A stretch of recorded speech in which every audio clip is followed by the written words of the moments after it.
Donc, à l'initiative du NPA, s'est tenue lundi 28 septembre au soir une réunion réunissant l'ensemble de la gauche antilibérale et anticapitaliste. Alors, à cette réunion, il y avait, outre le NPA, il y avait aussi le Parti communiste français, le Parti de gauche, les alternatifs, la fédération, mais aussi la gauche unitaire. Il y avait aussi le Forum social des quartiers populaires et en tant qu'observateur, il y avait Lutte ouvrière. Alors, lors de cette réunion, il a été rappelé, vu le contexte social et l'accélération des attaques du gouvernement et du patronat contre l'ensemble des droits sociaux et démocratiques des salariés et de l'ensemble de la population, il a été rappelé l'urgence de soutenir, d'aider aux mobilisations pour les plus larges et les plus unitaires possibles pour faire reculer ce gouvernement. Bon.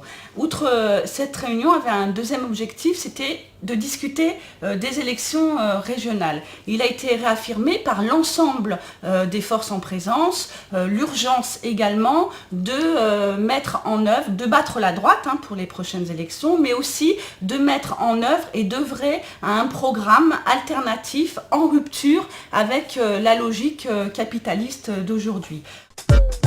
Face à la constitution d'un bloc de centre-gauche, PS, Modem et Verts, le NPA, lors de cette réunion, a réaffirmé aussi l'urgence et la nécessité d'avoir dans les 21 régions des listes rassemblant l'ensemble de la gauche anticapitaliste et antilibérale, dès le premier tour, indépendante du Parti socialiste. De cette réunion, bien sûr, est sortie une déclaration. On peut se féliciter qu'il soit sorti de cette réunion une déclaration commune qui acte un certain nombre de choses, notamment qu'il est nécessaire aujourd'hui, en particulier pour les régionales, de retrouver l'art de force qui était en présence autour de la table pour à la fois porter les revendications des mobilisations sociales et un programme alternatif au système capitaliste en rupture avec ce système, et donc alternatif pour les régions au mois de mars prochain. C'est donc une première chose positive qui est sortie.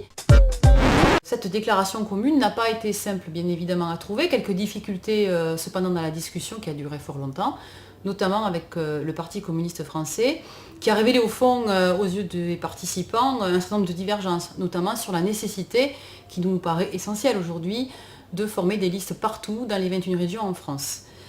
Bien sûr dès le premier tour. Bien évidemment, les discussions vont se poursuivre parce que ce qui a été aussi acté lors de cette réunion, c'est que maintenant un groupe de travail doit se mettre en place et que la prochaine réunion, c'est mercredi 7 octobre au soir avec tous les participants qui étaient présents le 28 septembre. Et donc la discussion ne fait que commencer, bien évidemment, et les débats vont se poursuivre. Mais on peut acter de manière positive cette déclaration commune qui envoie un autre signal aujourd'hui qu'il est possible de rassembler, peut-être, l'ensemble de la gauche antilibérale, anticapitaliste pour un projet alternatif par rapport à ce qui se fait aujourd'hui dans le pays, c'est-à-dire un rassemblement malheureusement de centre-gauche qui ne répond pas aux besoins sociaux et à l'urgence sociale.